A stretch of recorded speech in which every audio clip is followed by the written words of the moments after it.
I tell you that Andrew Jackson, that great volcano at Washington, is belching forth a lava of political corruption which is sweeping over the length and breadth of this land, leaving unscathed no green spot, no living thing. Sangamon County, take warning. Send me, John T. Stewart, back to the legislature, and I'll see that every Jackson man in office is whipped out of the place like a dog out of a meat house. And now, my friends, I bow to one of your own citizens of New Salem, who will address you further on behalf of the great and incorruptible Whig Party. God bless it.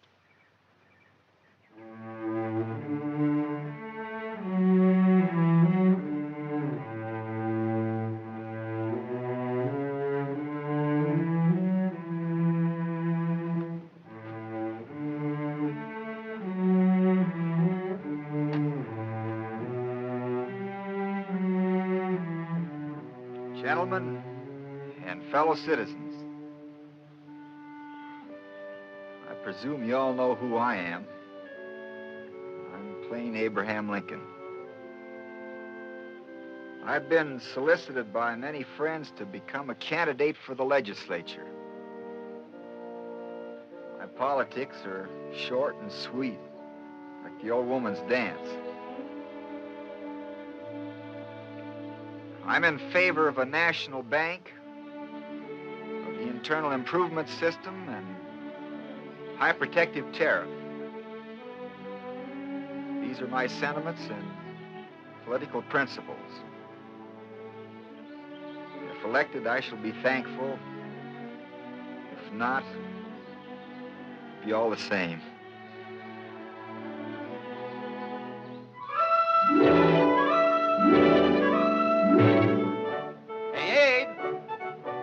Somebody wants to do business with you.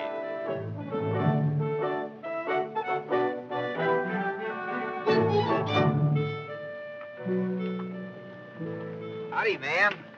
Howdy. Howdy. How you been making out? Right good.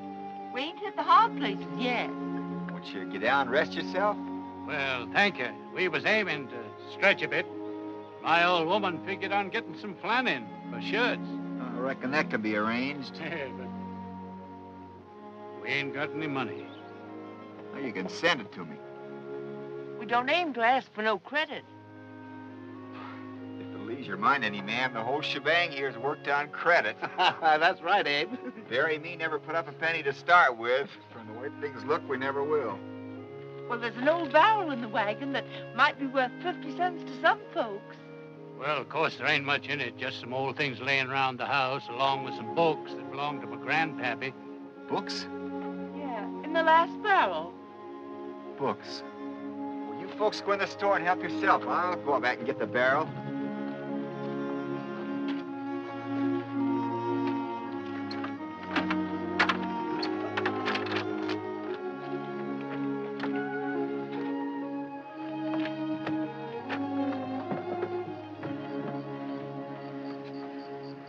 Blackstone's commentaries.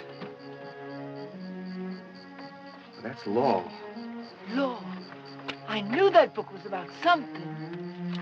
Hardly a thumb mark on it either. No, sir. We took mighty good care of it. Reckon you can read it, sir? I expect I can make head or tails out of it if I set my mind to it. Law.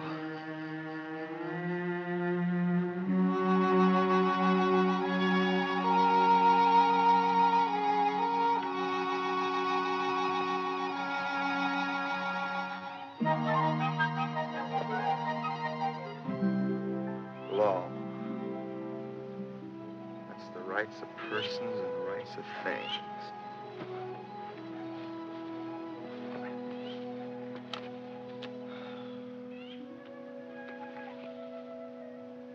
The rights of life, reputation, and liberty.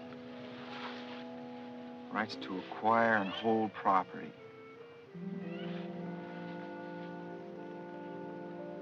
Wrongs are violations of those rights. By jing, that's all there is to it. Right and wrong. Maybe I ought to begin to take this up serious. Hello, Mr. Lincoln. Abe? Hello, Ann. Just give me a minute to try and untangle myself. Aren't you afraid you'll put your eyes out, reading like that upside down? Trouble is, Ann, when I'm standing up, my mind's lying down. When I'm lying down, my mind's standing up. Of course, allowing I got a mind. You've a wonderful mind, Abe, and you know it. River's sure pretty today, ain't it? You think a lot about things, don't you? Well, my brain gets to itching inside sometimes. I gotta scratch it. Father says you've a real head on your shoulders. And a way with people, too. He says it's not all just making them laugh. They remember what you say because it's got sense to it. Mr. Rutledge is a mighty fine man, Ann, but if you ask me, I'm more like the old horse the fella's trying to sell. Sound of skin and skeleton and free from faults and faculties. I know how smart you are. How ambitious you are, too. Ambitious? You are deep down underneath, even if you won't admit it. You gotta have education these days to get anywhere. I never went to school as much as a year in my whole life. Oh, but you've educated yourself. You've read poetry and Shakespeare and now law. I just had my heart set on your going over to Jacksonville to college when I go to the seminary there. And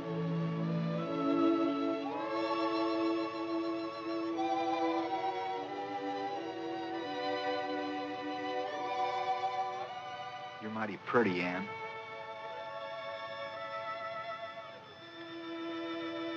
some folks I know don't like red hair. I do. Do you, Abe? I love red hair.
Pretty, aren't they?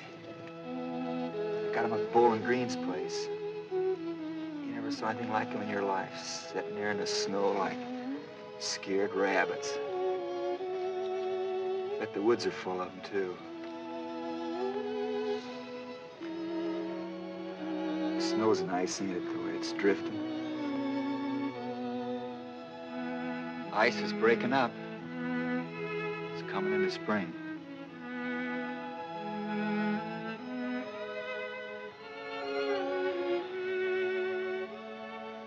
Well, Ann, I'm still up a tree. Just can't seem to make up my mind what to do. Maybe I ought to go into the law, take my chances. I admit I got kind of taste for something different than this in my mouth. Still, I don't know. I'd feel such a fool setting myself up as knowing so much. Of course, I know what you'd say. I've been hearing it every day, over and over again. Go on, Abe. Make something of yourself. You got friends. Show them what you got in you. Oh, yes, I know what you'd say. But I don't know.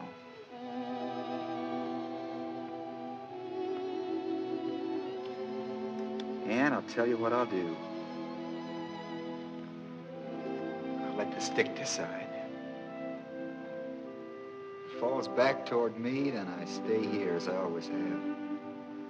If it falls forward toward you, then it's... well, it's the law. Here goes, Ann.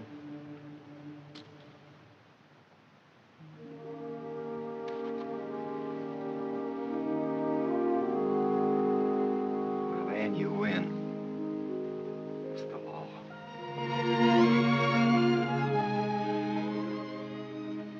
Wonder if I could have tipped it your way just a little.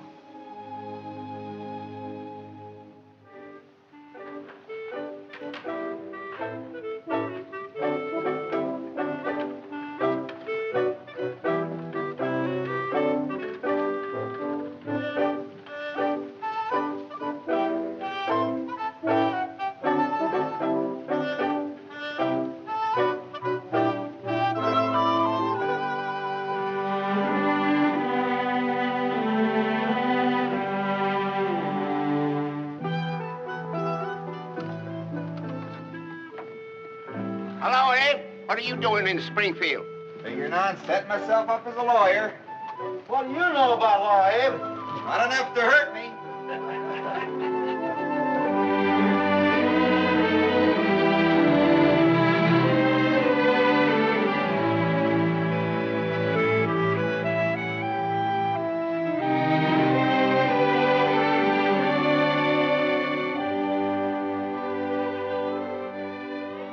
You did, didn't you? You did. That's a lie. I can prove it. I tell you, I can prove it. Go ahead and prove it. I got the law on my side. I'll show you. No. You darn thief. Gentlemen, just hold your horses and sit down.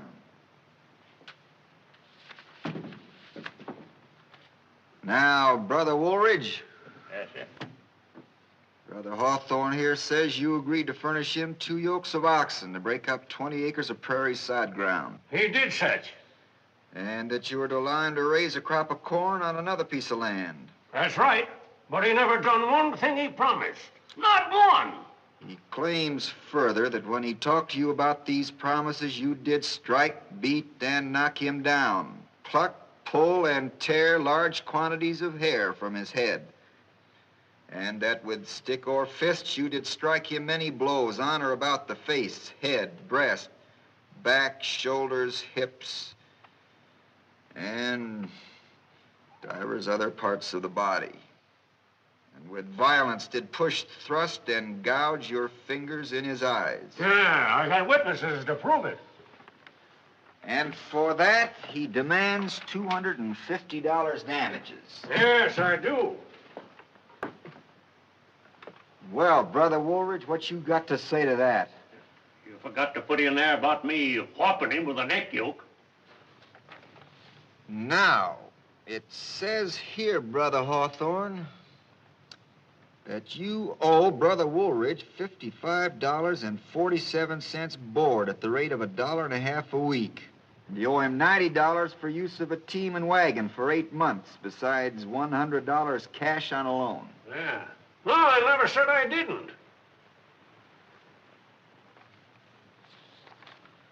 Well, I ain't no lightning calculator, but according to my figuring, you owe him $245.47. You're asking $250 damages.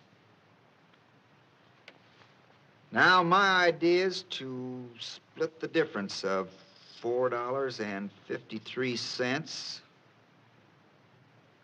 which by a strange coincidence happens to be exactly the amount of my legal fee. And the whole thing's settled. Well, what do you say? Won't do it. Me either. I'll go to law first. Gentlemen, did you ever hear about the time in the Black Hawk War when I butted two fellas' heads together and busted both of them? Well, I'm willing if he is. It ain't fair, but I'll do it just to be shut of him. Thanks, gentlemen.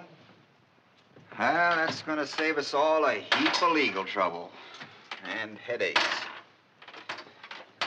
Well, if you just give me my and Stuart's share, I'll mosey along over and see the parade. It's going to be a heap of yelling and carrying on. It's going to be quite a pleasure to listen to. After this, yes, sirree, Bob.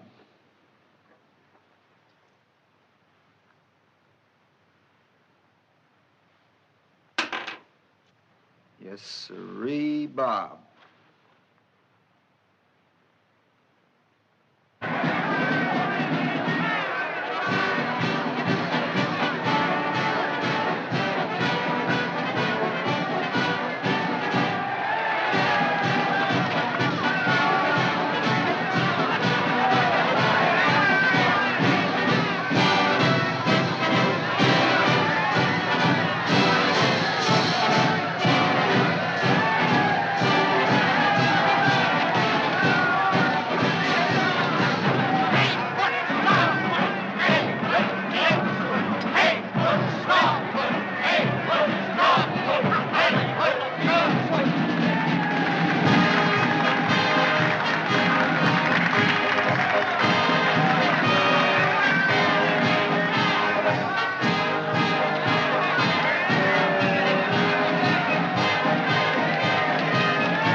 Yep, them's the veterans of the Revolution.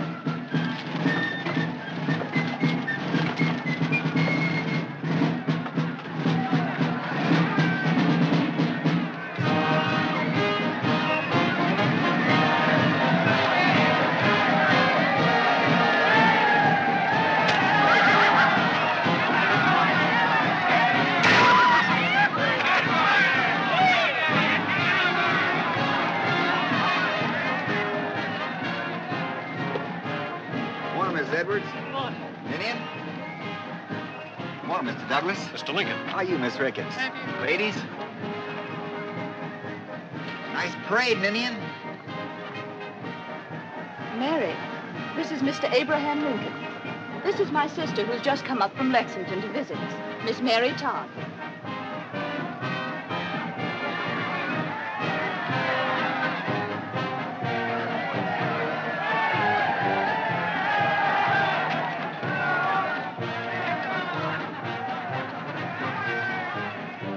Mr. Lincoln, I've been hearing some mighty fine things about you. Mustn't believe everything Douglas here says about me. We kind of straddle different political fences. Oh, but I haven't been discussing you with any other gentlemen. My sister's told me about you. You're in the legislature, aren't you? If you put that in the past tense, I'll plead guilty. I was in the legislature. Mr. Lincoln's practicing law with John Stewart, my opponent for Congress. It's a mighty flattering way he puts it, ma'am. When what I'm really doing is wearing a hole in Stewart's best rocking chair.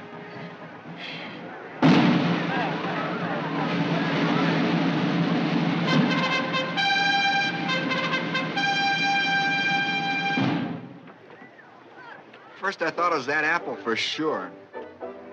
Then I sank my teeth into that peach, and I just couldn't seem to make up my mind. So I sampled the apple again. You all can't do that to me. Go on back with it. this? It's a pie judging contest, Ma. I should have brung one of my sweet potato pies. You sure should, Miss Clay. You'd sure win. I wish you had, Miss Clay. They're so good.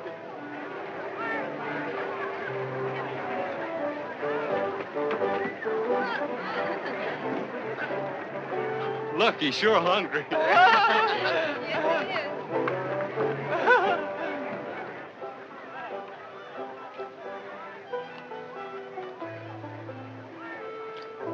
By the time I get the apple down, the peach is smelling so good, I'm sure it's the best.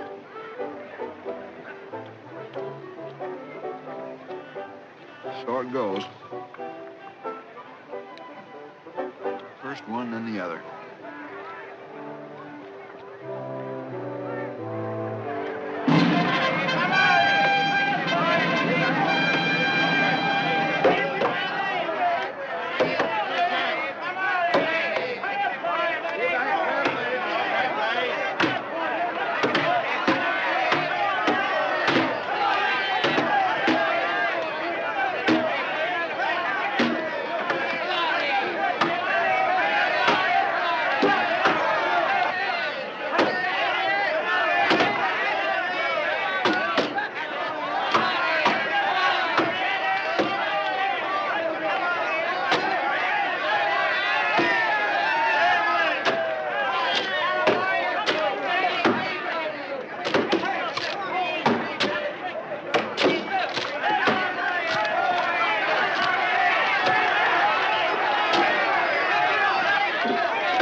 Undefeated champions of Sangamon County, led by Buck Troop. The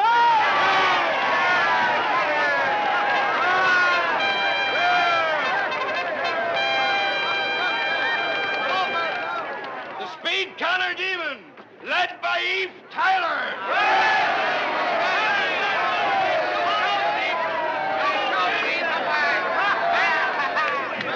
Ready?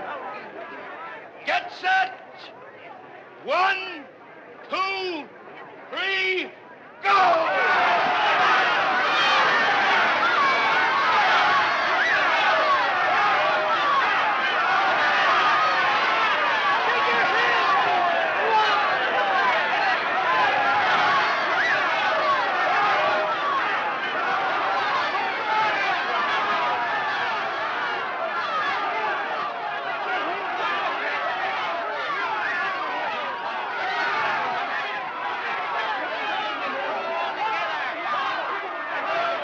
Leave my wife alone. Oh, Mary, if you ain't looking for trouble, get away from here. Adam, Matt. You better look out, Scrub. You're going to get hurt. Yeah. What are you going to use on me? Knives or pistols or your fists? We ain't bothering nobody. We're just here to have a good time, so you please to leave us alone. Come on now, Matt. Come on now, Scrub. Adam. We got plenty of Come on. time later. Bye, honey. See you later.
Adam, you got to promise me something. You got to promise me we'll come to town every single year we're living. You just got to, Adam. You just say that now.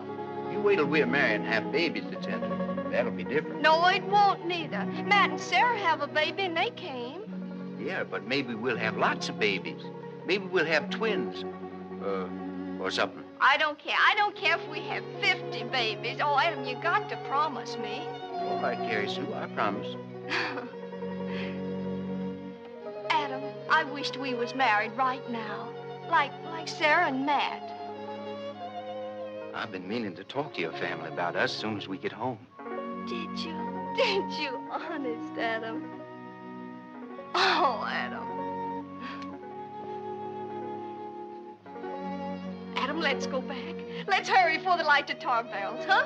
All right, only I wish it was going to be that fella spitting them rails again. I'm due for a bag. Now, you folks go along. I'll sit there. Oh, you go, Ma. It's my place to stay. You go. Me, I just go back over yonder. Let me get my coat. Hey, man, how about a nip before we Go go? along, the four of you. Miss Clay, I wish you was green. It was honest, I do. I've seen so much now, I'm fit to pop. Now, be careful and don't get in any trouble like I told you.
Ma.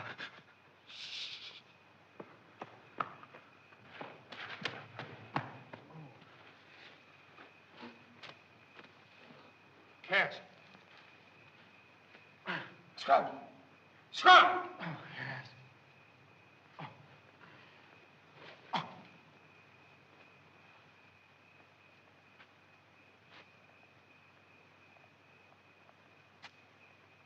He's dead. Dead? Lord, have mercy on us. Cut right in the heart with his knife.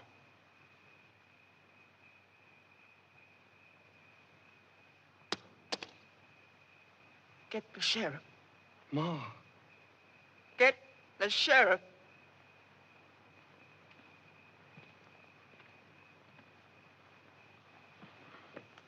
Hey!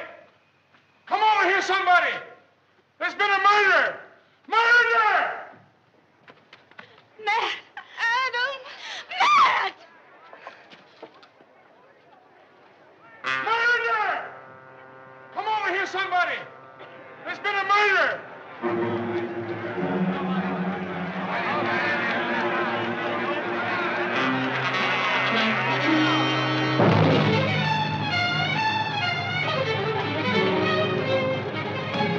Look! Scrub white. He's cut right through the heart. Tell him about it. Sheriff, it's Stubb White. He's dead. Stubb White. Somebody killed him. Sheriff. How'd it happen? It was them two fellas over there. They was fighting with Scrub. And they cut him. It was the knife they done it with. Do something, sir?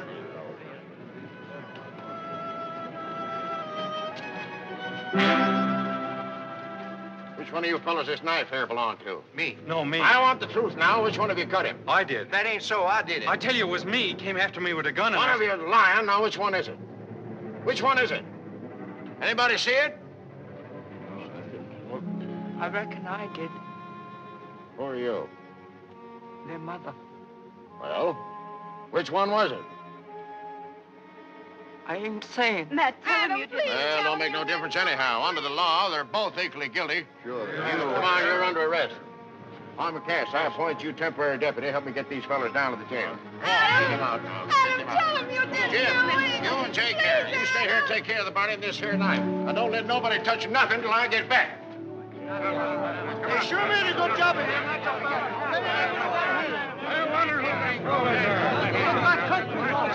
This way I never saw him around here before. All right, Scrub. He was mean, but I liked it. Mean or not, folks ain't got no business coming to our town. Who against one? That's what I don't like. John stabbed him right in the back, too. What they need is a little taste of the rope. Well, what are we waiting for?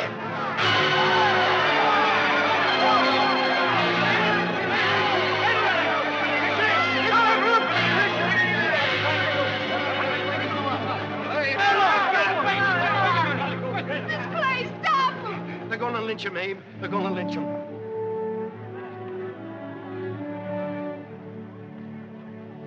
Come on, we gotta hurry.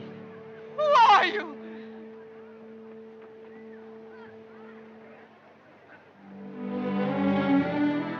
I'm your lawyer, ma'am.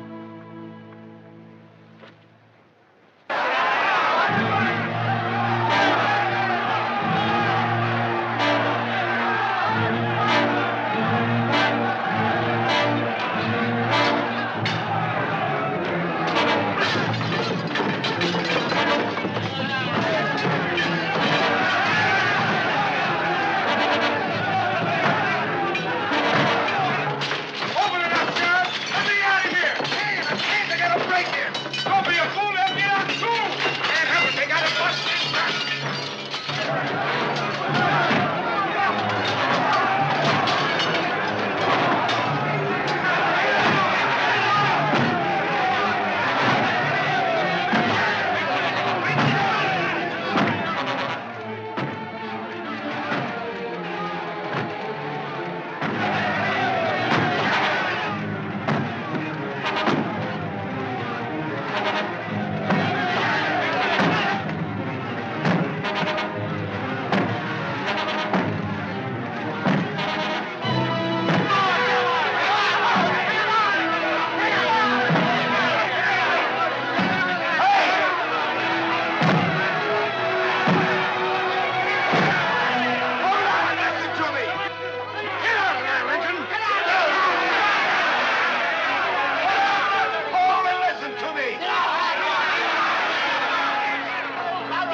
Listen to me.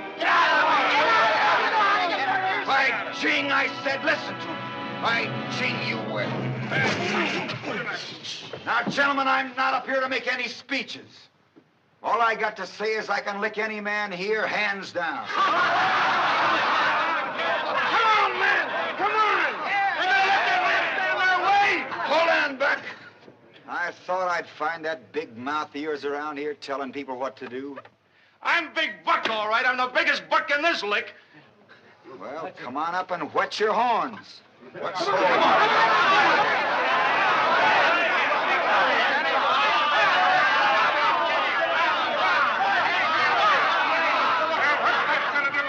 you gonna move?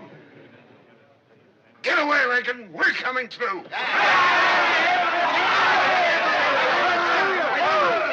All joking aside, let's look at this matter from my side. Well, you all know I'm just a fresh lawyer trying to get ahead. But some of you boys act like you want to do me out of my first clients. I'm not saying you fellas are not right. Maybe these boys do deserve to hang. But with me handling their case, don't look like you'll have much to worry about on that score. All I'm asking is to have it done with some legal pomp and show. That's all right. Absolutely right. Up on our side of it. We've gone to a heap of trouble not to have at least one hanging. Sure you have, Mac. And if these boys had more than one life, I'd say go ahead. Maybe a little hanging mightn't do them any harm. But the sort of hanging you boys would give him would be so permanent.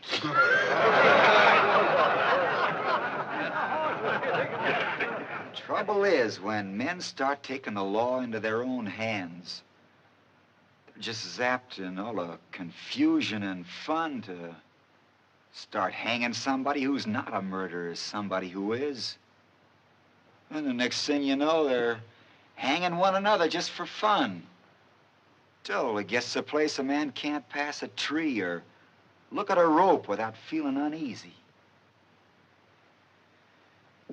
We seem to lose our heads in times like this. We do things together that we'd be mighty ashamed to do by ourselves. For instance, you take Jeremiah Carter yonder. There's not a finer, more decent, God-fearing man in Springfield than Jeremiah Carter. And I wouldn't be surprised if when he goes home, he takes down a certain book and looks into it. Maybe you just happen to hit on these words. Blessed are the merciful, for they shall obtain mercy. Why don't you put it down for a spell, boys? Ain't it getting heavy?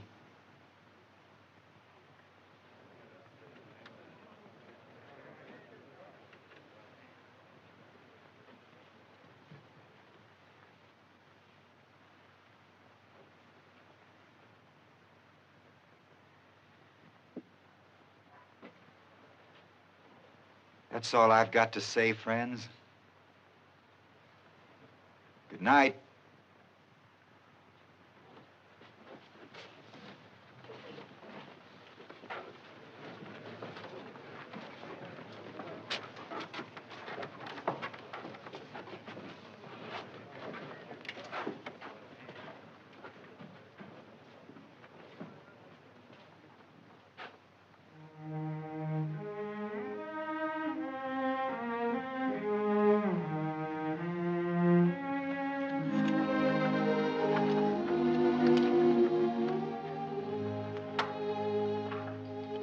Nice pair of mules you got here, ma'am.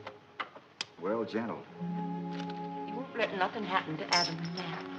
Don't you worry about a thing. I'll keep my eye on them, all right? Matt, he don't eat much at all, but Adam's just a boy. He's sure to get hungry. Well, they'll get plenty with the sheriff's wife in the kitchen. I ain't one to talk much, but after what you've done for us tonight... No. Save your thanks.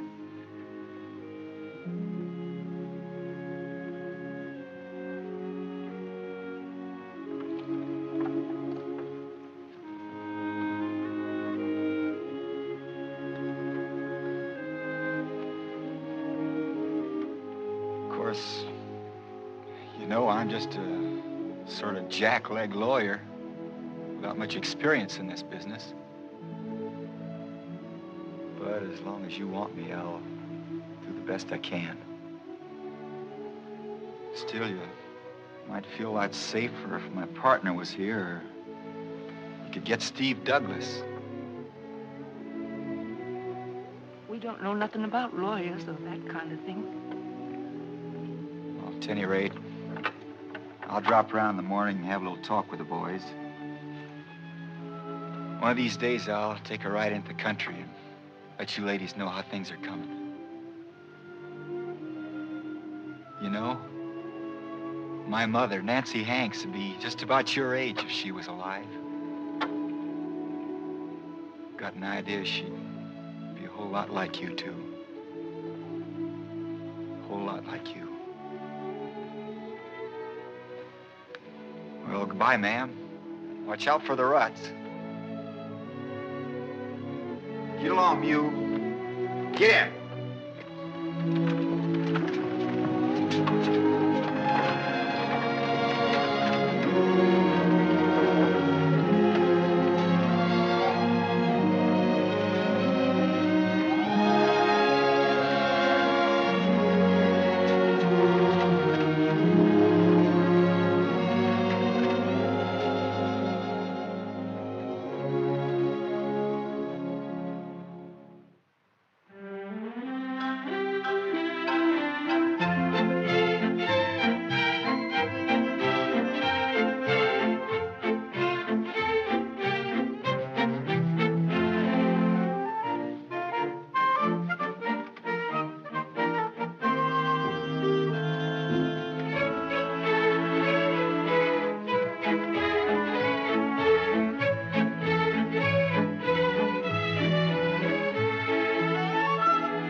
Upon my word, ma'am, in all my experience, I've never danced with a more graceful and charming partner. Thank you so much. I'm awfully glad you don't share Mr. Lincoln's aversion to feminine society. Well, Mr. Lincoln's a great storyteller. Like all such actors, he revels in boisterous applause. And yet Ninian says it was his wit that saved those two wretched boys. Oh, yes, unquestionably, he has ability in handling an unthinking mob.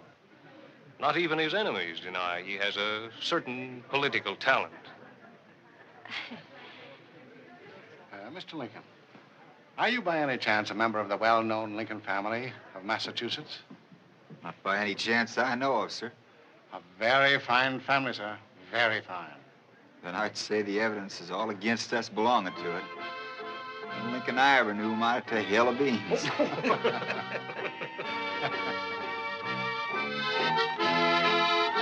Mr. Lincoln, in the part of the South I come from, it's customary for a gentleman to ask a visiting lady to dance. Wouldn't you care to ask me? I'd like to dance with you the worst way, ma'am, but since all the dancing I've ever done was behind a plow, Mr. Lincoln, I shall be very glad to dance this dance with you.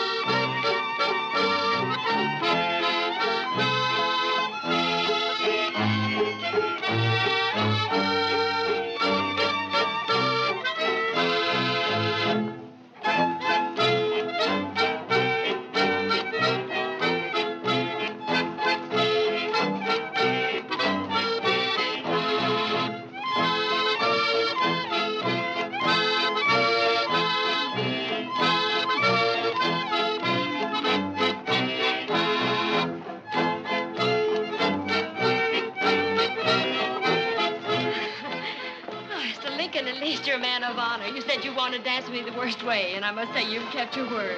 This is the worst way I've ever seen.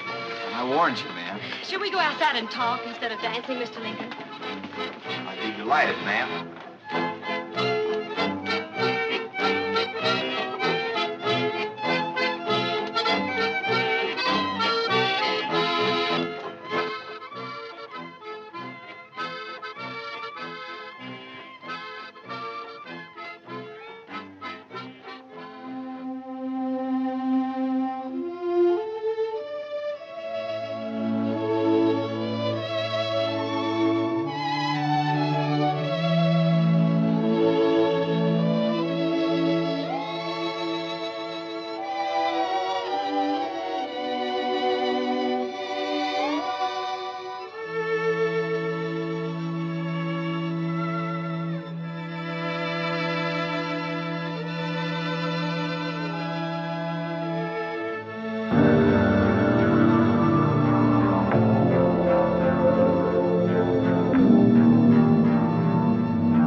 Она улетала ввысь, она улетала вдаль.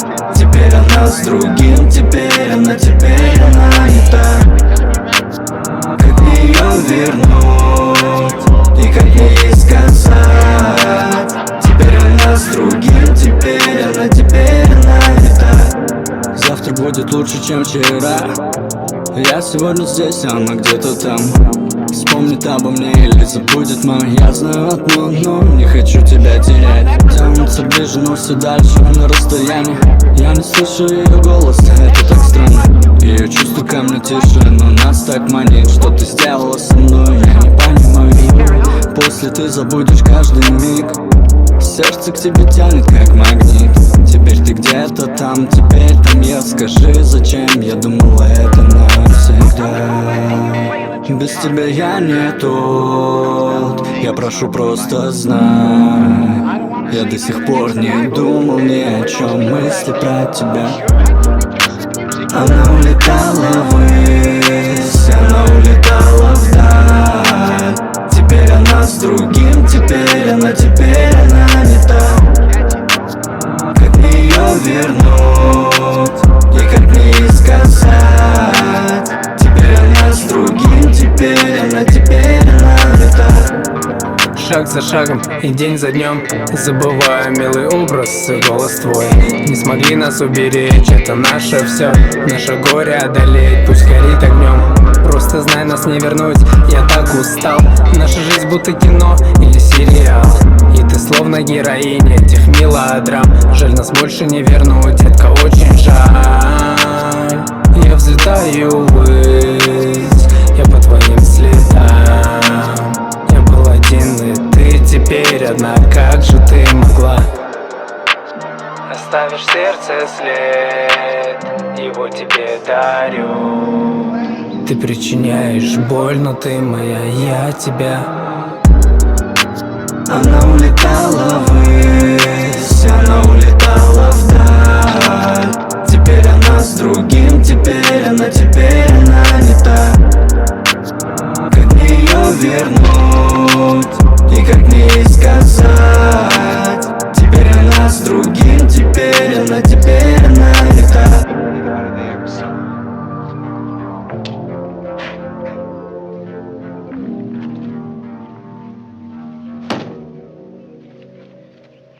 Well, that's still not bad for a city feller.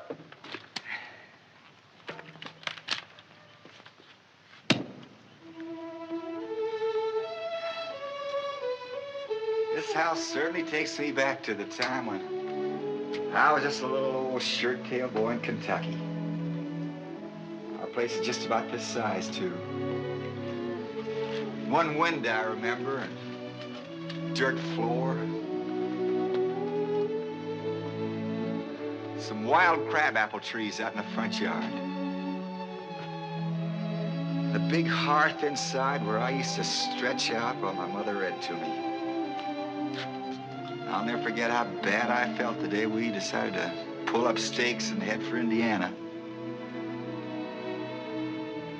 Kentucky's a mighty fine place to live, but with all the slaves coming in, white folks had a hard time making a living. And you folks just like my folks. I said that to myself the minute I laid eyes on you. My mother'd feel right at home with Mrs. Clay, I said. Now I know she would. Sarah, I bet you didn't know I had a sister once, just about your age. Named Sarah, too. Only she died when her baby was born. And I knew a girl like you, Carrie Sue. Named Ann. Ann died, too.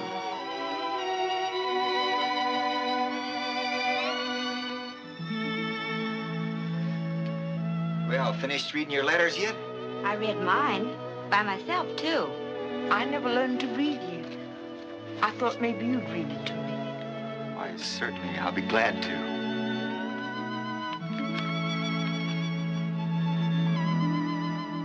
Dear Ma, I seat myself this evening to inform you that I and Matt are well and hoping these few lines may find you all enjoying the same blessings. We had turnip greens and pork chops for supper, but oh me, nobody can cook turnip greens like you, Ma. Matt always says nobody can cook turnip greens better than me. Sarah can cook them as good as anyone. So can Carrie Sue. We've been treated mighty nice.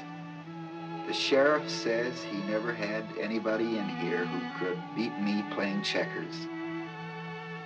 Well, Ma, I bet you wish we were there to do some plowing and laying in fresh meat.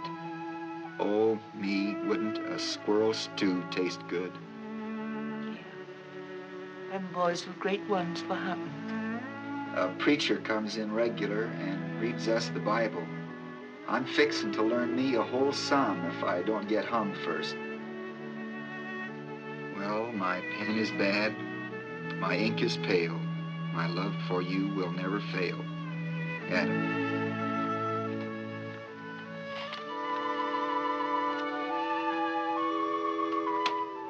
Sarah, do you suppose you've got an extra piece of paper in the house? I want to make some notes while I'm talking to your mother. We ain't got any paper that I know of, but we got a new almanac. Reckon you could write on it? Almanac? Why, yes, it's just a thing. very soon my mouth's beginning to water for some of those turnip greens. Honest? You think there's anything you can do about that? Yeah, Sarah and me will fix some together.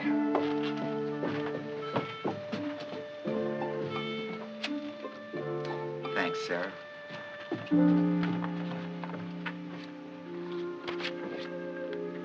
Now then, suppose you tell me something about the boys.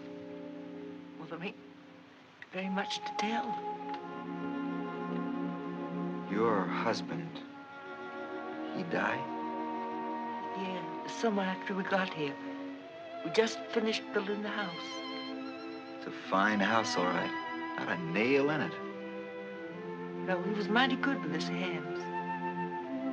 He was killed by a drunk Indian. It was long round sundown. I was just coming back from milking. Adam was clearing out the timber, and Matt was down with a fever. That Adam, I bet he knew what to do with an axe. Yeah, he takes after his father. Matt was always the puny one. Why, once when he was a baby, I held him for 2 days while he was burning up with lung sickness.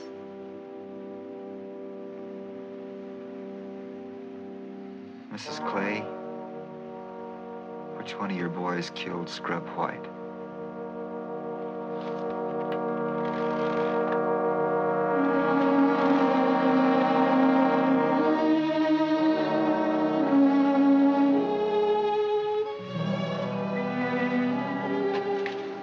I can't tell you. I just can't. But I'm your lawyer. You can trust me. I don't want to scare you, but we've got an awful fight on our hands. I gotta know what I'm doing. I can't. Be just like choosing between them. What do you suppose made them both say they'd done it? Matt did because he's older. And Adam said so because Matt has a wife and baby. There are a lot of people who'd like to see those boys hanged.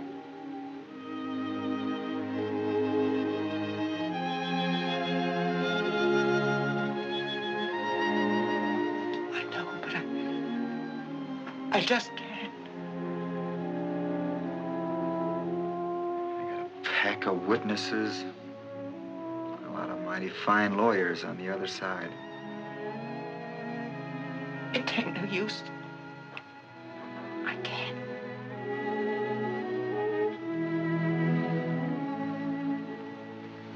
No, I don't reckon you can.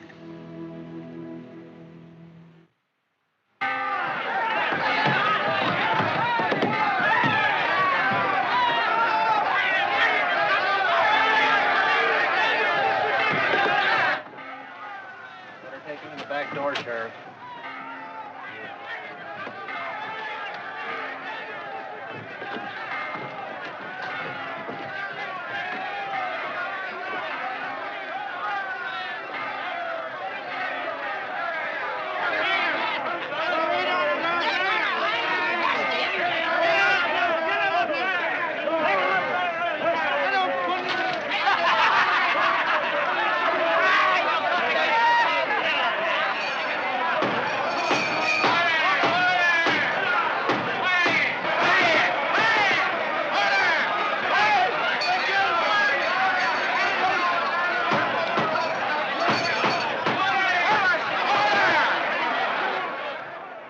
Take off your hats. Put them jugs away. Huh. Mighty big crowd here today. All right, Mr. Clerk. We're ready. Oh, yes, oh, yes, oh, yes. The Honorable Court of the 8th Judicial Circuit of the State of Illinois is now in session. Judge Herbert A. Bell presiding. Is the stage ready, Mr. Felder? May it please the court, the state of Illinois is ready and waiting, sir. Then go ahead, gentlemen, and pick yourselves a jury.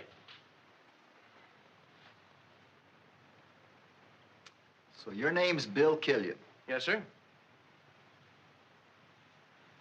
You don't like my clients, do you, Bill? No, sir, I don't. Well, tell me this.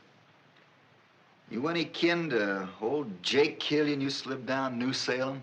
Why, yes, sir. I'm his son. Well, Bill, if you take after your dad, you're a smart boy. And an honest one, too. Reckon he's all right with us, Your Honor.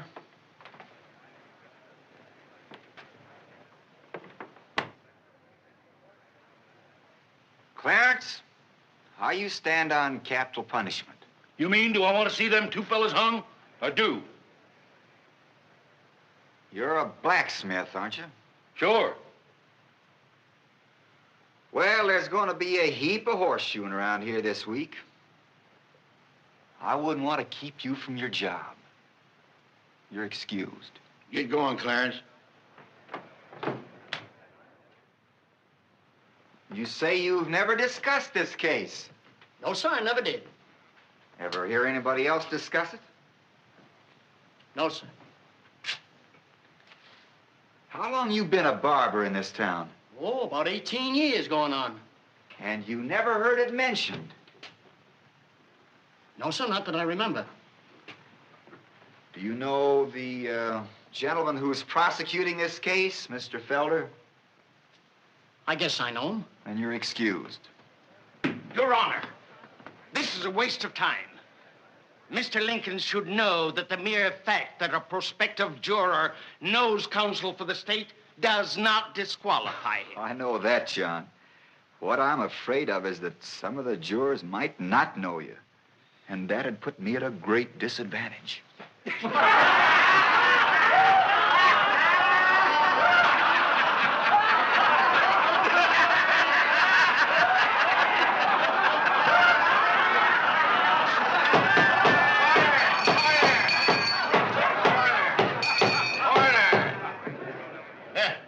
Hip you then, John. Sam Boone. Sam Boone.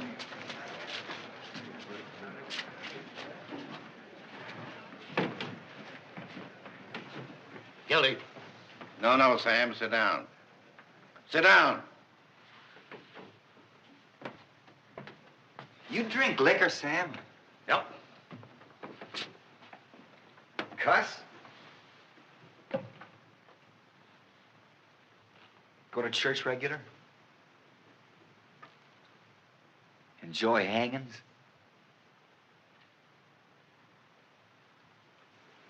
Got a job? Just like the loaf, huh? You ever tell a lie?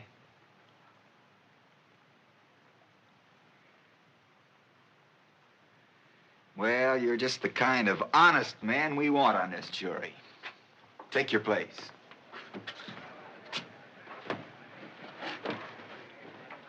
All right, Mr. Prosecutor, your move.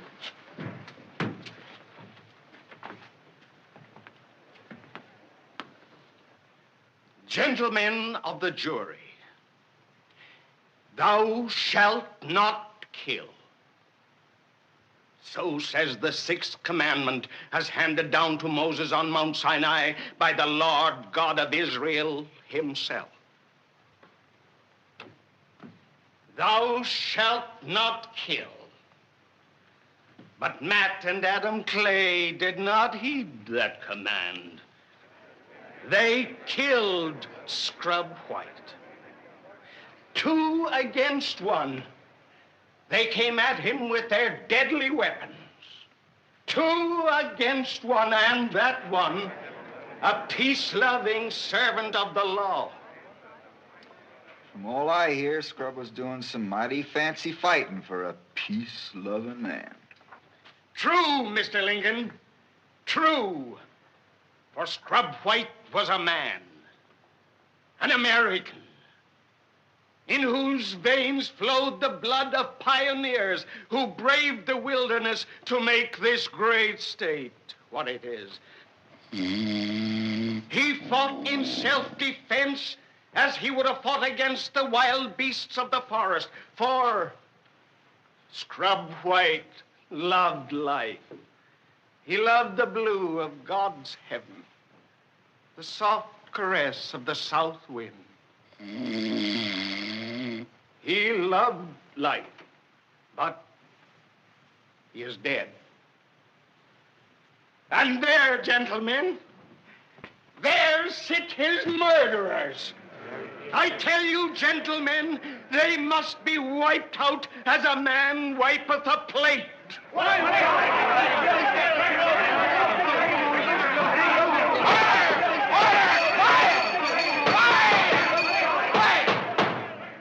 Come, men. You got to give the boys a fair trial. A jury trial. Before you hang them. Get going, John. John, it's a pure shame you aren't running for Congress or something. Or are you running for Congress or something? No, Mr. Lincoln. I'm here for the sole purpose of seeing justice done. Justice! My error. Sure a spellbinder from way back. As attorney for the state of Illinois, gentlemen,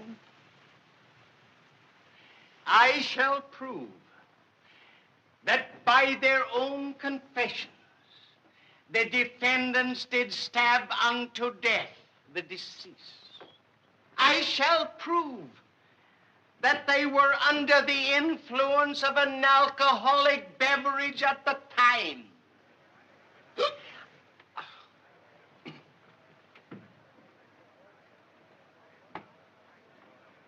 And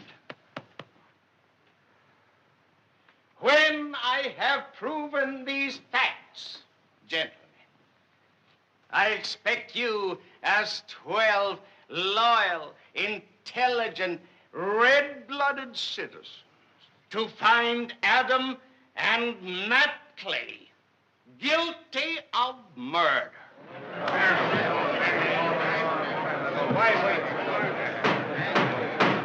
Quiet! Call Sheriff Billings.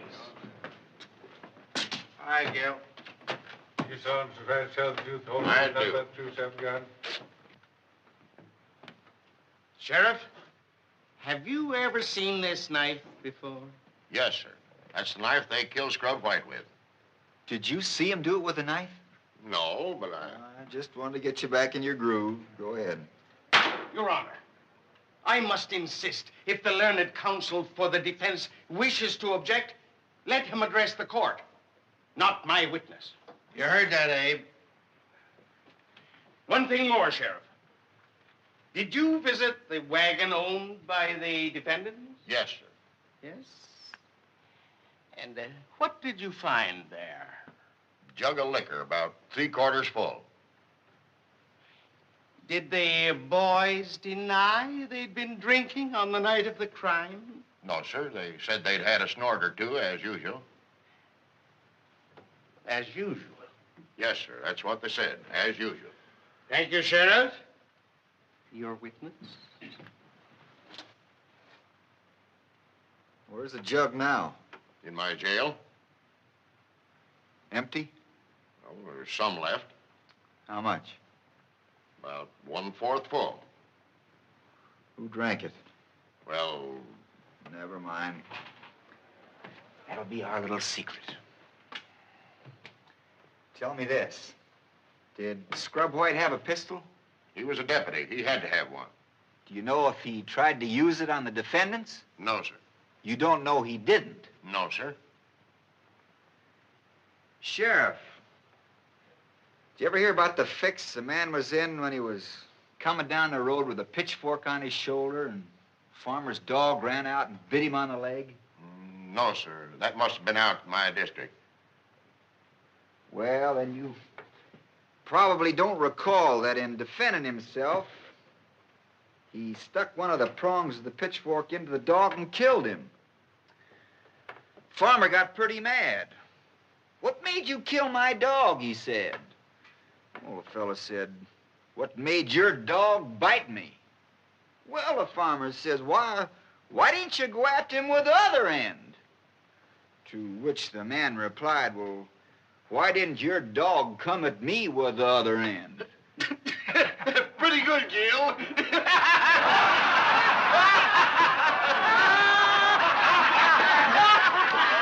Hey, tell him the one about the mule.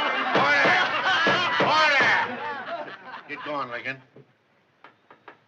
Now, Sheriff, let's just suppose that my two defendants here were like that man with a pitchfork.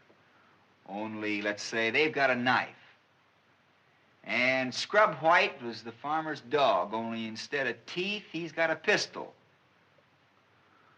Well, now, wouldn't you say it was a matter of self-defense to use that blade, so long as Scrub didn't come at him with the other end of the pistol?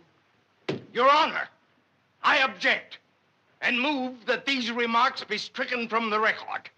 Counsel is presenting an argument.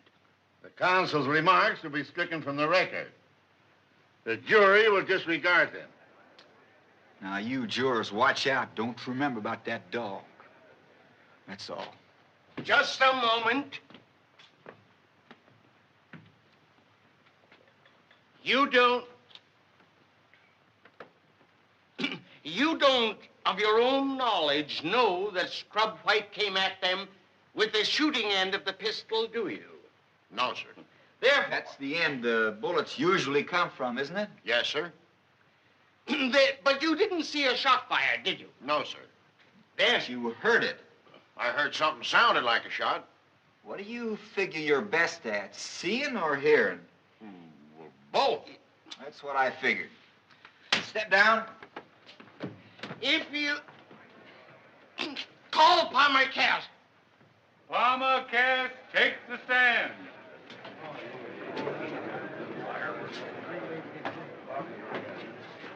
You solemnly swear to tell the truth, the whole truth, and nothing but the truth, so help you God? I do. What's your name? J. Palmer Cass. You knew Scrub White, didn't you? Sure. I knew him well. When was the last time you saw him? The night he was killed. You had spent a great part of that day with him, hadn't you? I was with him all day, nearabouts. Tell me, Mr. Cass, just what did you and Mr. White do that day? Well, we went to the parade first and then to the fairgrounds. Had supper down at the people's house and went back to the fairgrounds that night. I see. Yes. And do you recall where and under what circumstances you first saw the defendants? We went on down to the tug-of-war, and there they were. First thing I knew, they was both cussing Scrub out and wanting to fight him. Why, tain't so. It's a lie, sure enough. What did Mr. White do then? Well, he just laughed some more and asked him what they wanted to fight him with, knives, pistols, or fists. And how did he ask that? Jokingly? Well, sure, he was laughing all the time. And that night, Mr. Cass, just before the killing, tell the jury what happened then. Well, Scrub and me had a little argument, and he went off by himself. The next thing I knew, I heard a shot. You heard a shot. Yeah. I run down there as fast as I could, but by the time I got there, Scrub was laying on the ground, and them two fellas was standing over me. And the knife was on the ground between the defendants? Yeah. And where was Mr. White's pistol? Well, it was in his holster. It went off then while he was trying to get it out of his holster. Yeah, I guess it did, yeah. Thank you. You're a witness?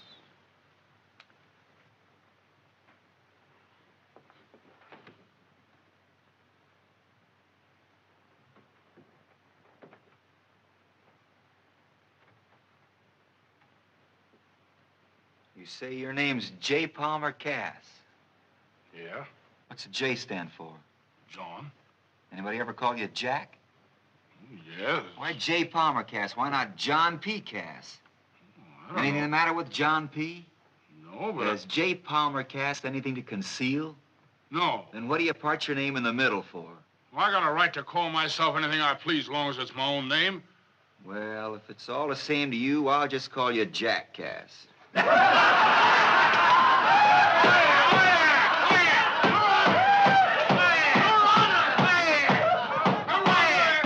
I object to this ridiculous line of questioning. Mr. Lincoln's clownishness may win him a laugh from his friends, but I assure him his entire game of buffoonery is lost on this intelligent jury. Stick to the point, Mr. Lincoln. I'll do my best, Your Honor. Well, J. Palmer Cass, you say you and Scrub White had a little argument. Yeah. Jackass. I just got it.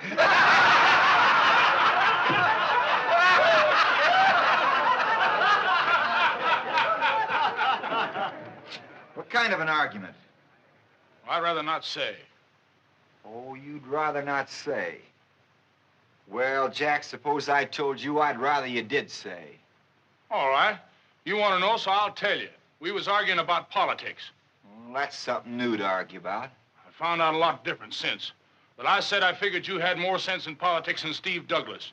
And Scrub got mad as a wet hen and said you didn't.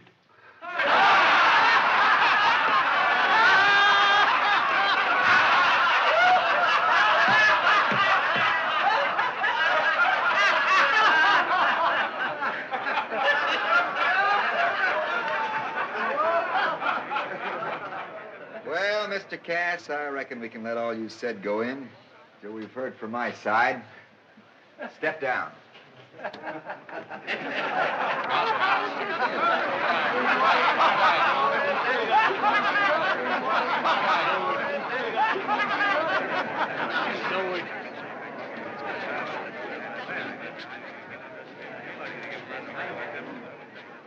May it please the court. The next witness for the state is not, in the strictest sense, a witness for the prosecution. However, in the interest of mercy as well as justice, the state desires at this time to call upon an eyewitness to the killing of Scrub White.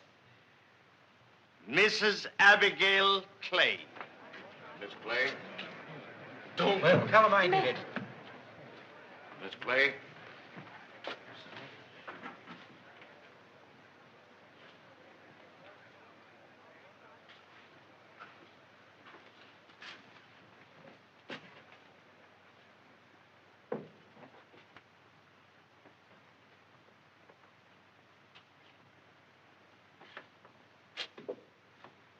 You solemnly swear to tell the truth, the whole truth, and nothing but the truth, shall be God.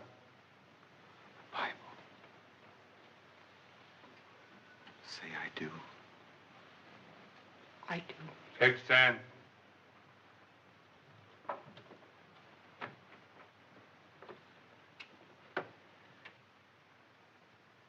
You are the mother of Adam and Matt Clay, aren't you?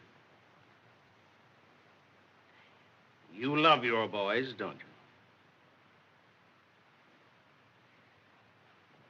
And you would like to save their lives if you could.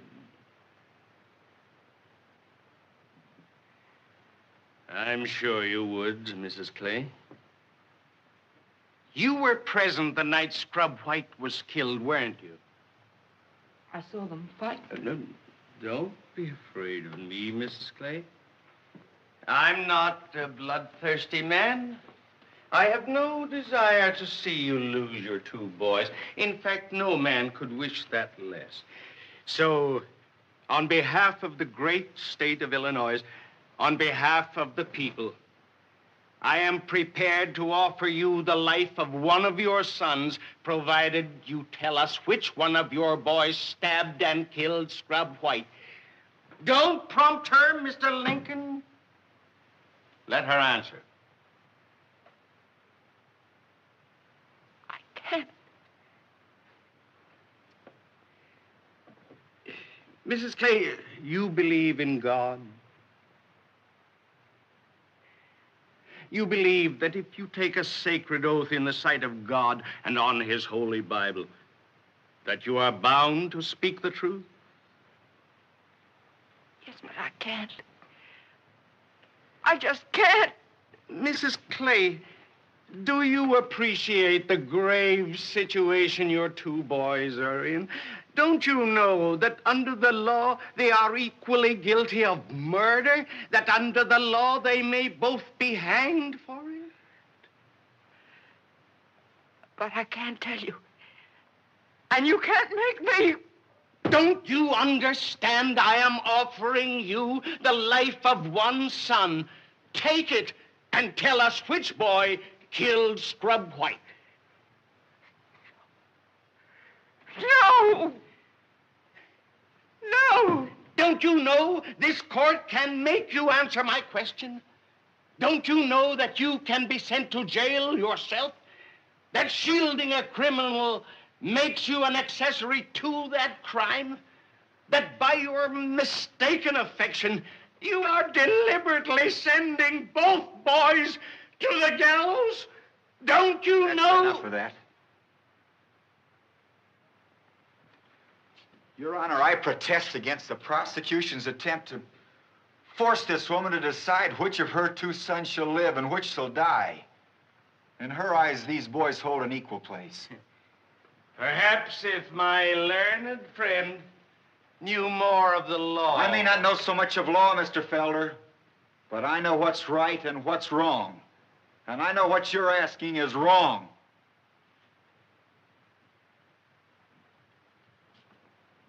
Put yourself in this woman's place, Your Honor.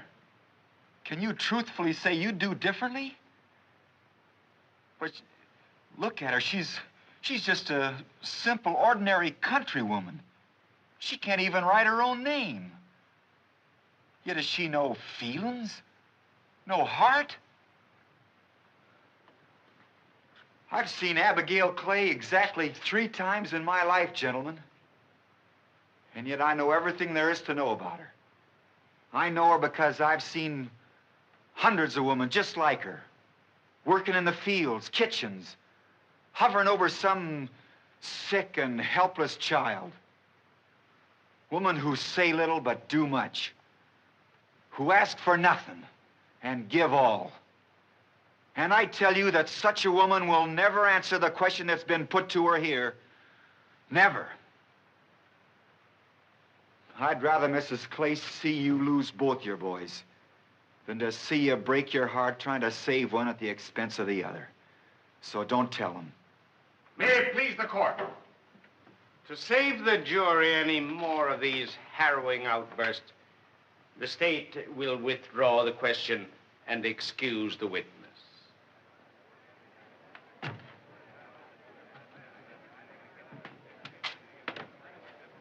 No doubt Mr. Lincoln will be glad to hear that she was not the only eyewitness to the murder of Scrub White.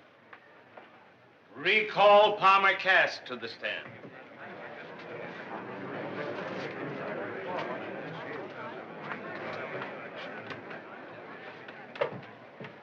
Mr. Cass, where were you when Scrub White was killed?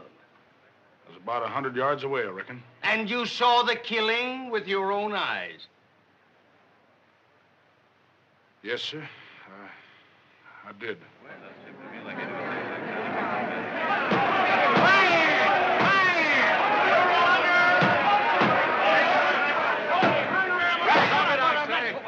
Why didn't you tell us this before? Nobody asked me. Have you told anybody else about this? No, sir. Why not? Well, I just didn't want to help get nobody hung, that's all. And that was your only reason, this natural reluctance against being a party to any man's hanging? Yes, sir. Why do you tell us now? Well, I just begin to realize that if I don't tell, maybe both of them will get hung. Mr. Cass, how could you see so clearly from a distance of 100 yards at 11 o'clock at night? It was moon bright. Moon bright? Yes, sir. Then you clearly saw which boy pulled the knife. Yes, sir. I did. The defendants will stand up. Now, Mr. Cass, tell us, which defendant stabbed and killed Scrub White? It was the bigger of the two. They so.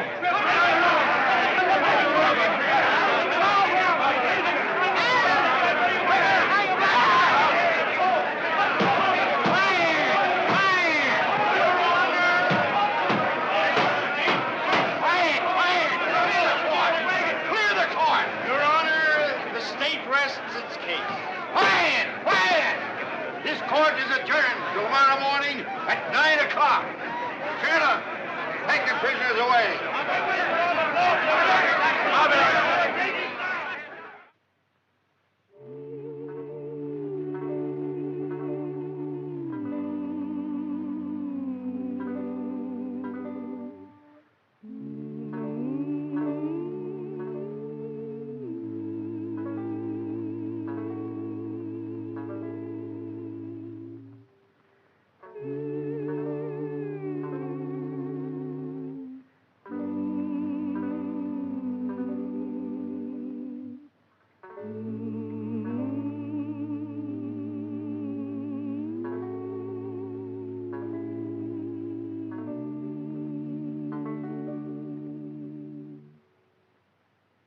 That's mighty pretty, Matt. Sorry, folks, you'll have to leave now. We've all got a long, hard day ahead of us tomorrow.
You were discussing your political plans, Mr. Douglas.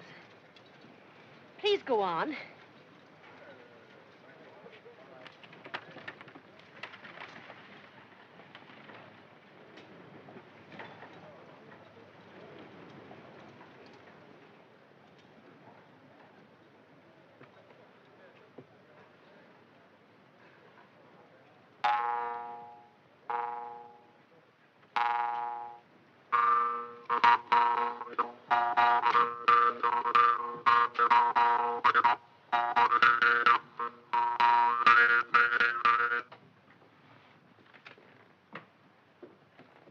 Good evening, Judge.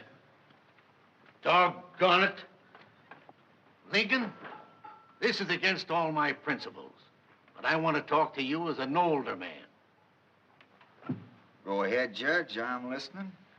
What I mean to say, dag blame it, is, don't you think you want to have some older lawyer with more experience to help you out tomorrow? Are you suggesting that I retire, Judge, or just take a back seat? I'm suggesting, that is, if you want me to, I'll speak to Mr. Douglas and get him to act in a sort of advisory capacity. I'm sorry, Judge, but I'm just not the sort of fellow can swap horses in the middle of a stream. Then at least change your plea. Accept sentence for your guilty client, and I'll guarantee the state will be lenient with the other. Well, that's a mighty tempting offer. Mighty tempting, but I'm afraid it can't be done. You see, I promised those folks I'd stick with the game till the last available card was played. But, man, you'll send both defendants to the gallows, as surely as the moon sets. Maybe. But that's the way it's got to be. Good evening, Judge.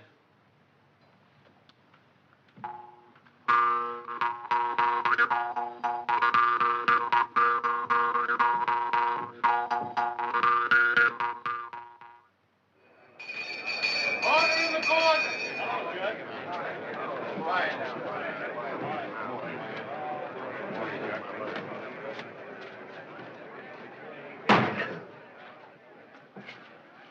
Get going, Lincoln.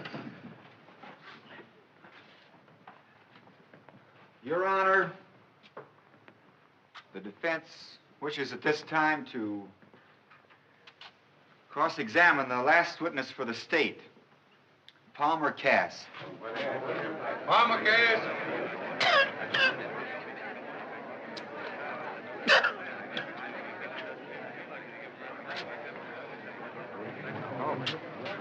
Going with him for? What's he calling him back for?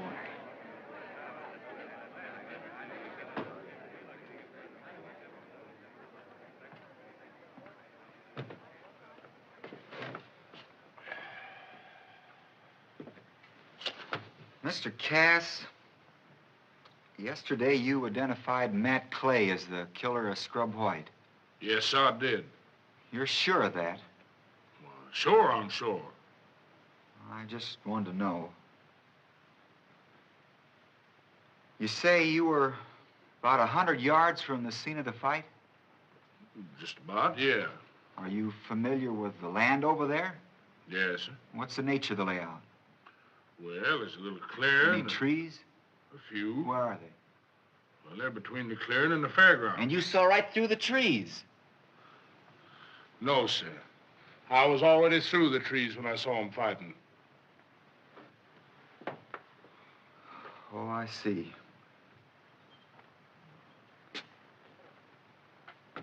I suppose the clearing was all lit up by lights from the tar barrels. No, sir. How'd you see so well? I told you it was moon bright, Mr. Lincoln. Moon bright? Yes, sir.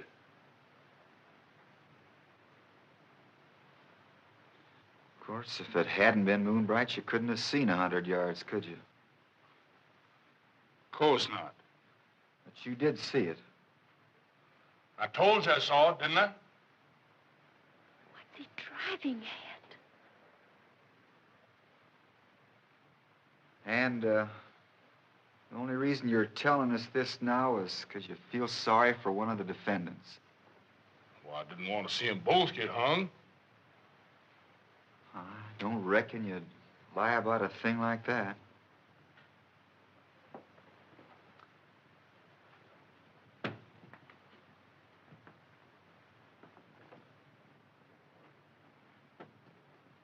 You can step down. No further questions, Your Honor.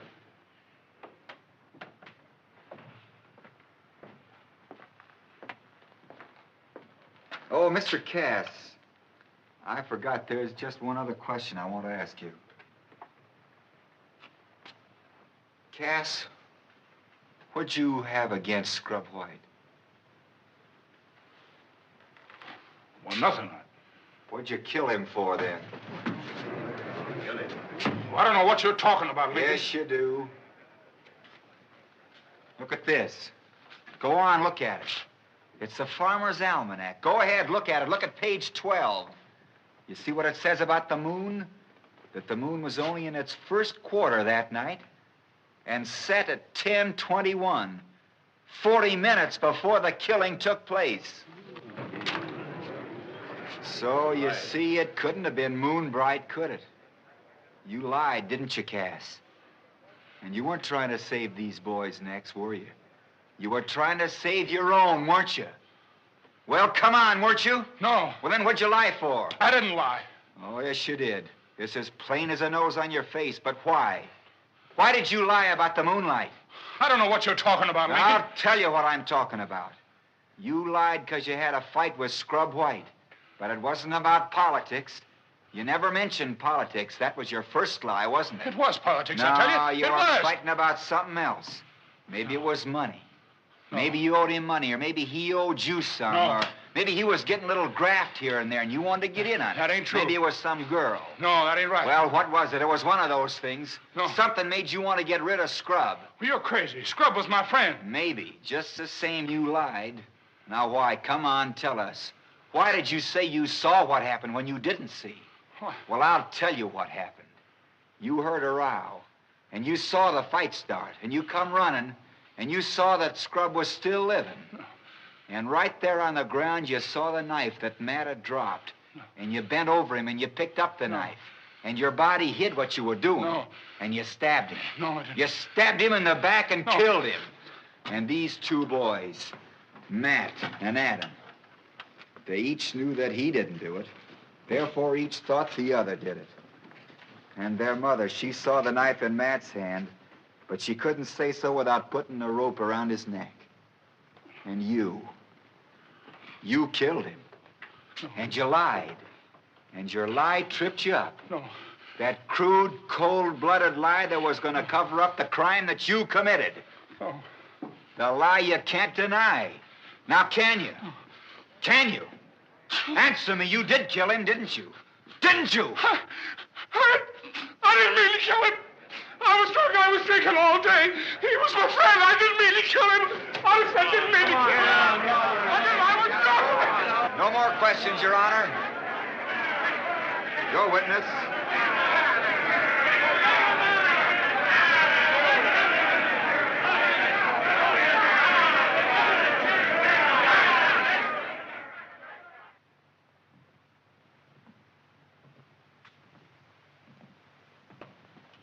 Mr. Lincoln, I'm so glad you won. Thank you, ma'am.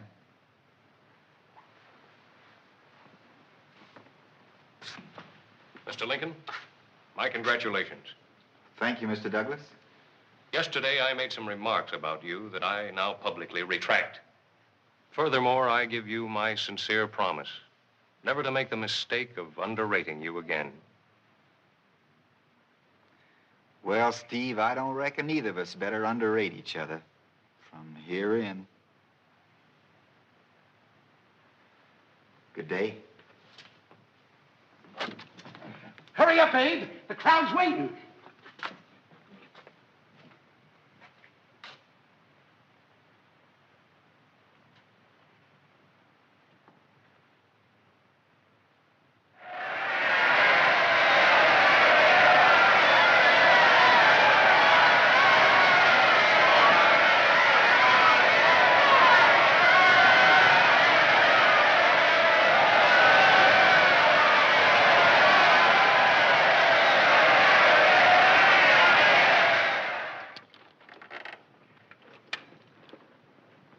Well, ma'am, I reckon I better say goodbye to you here. You got quite a ways to go before sundown. Goodbye, sir. Goodbye, Mr. Lincoln. Bye. We ain't got very much. But after all you've done for us,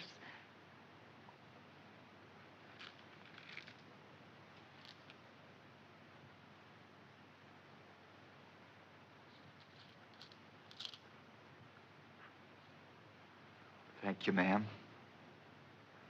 That's mighty generous of you.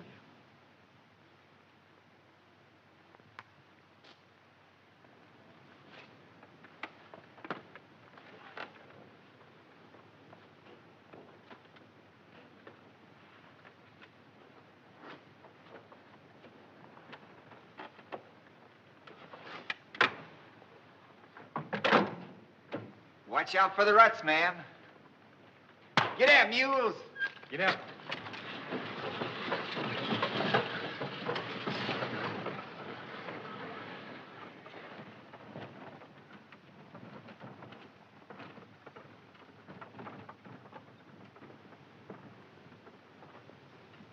I reckon I'd just about die if I didn't kiss you, Mr. Lincoln.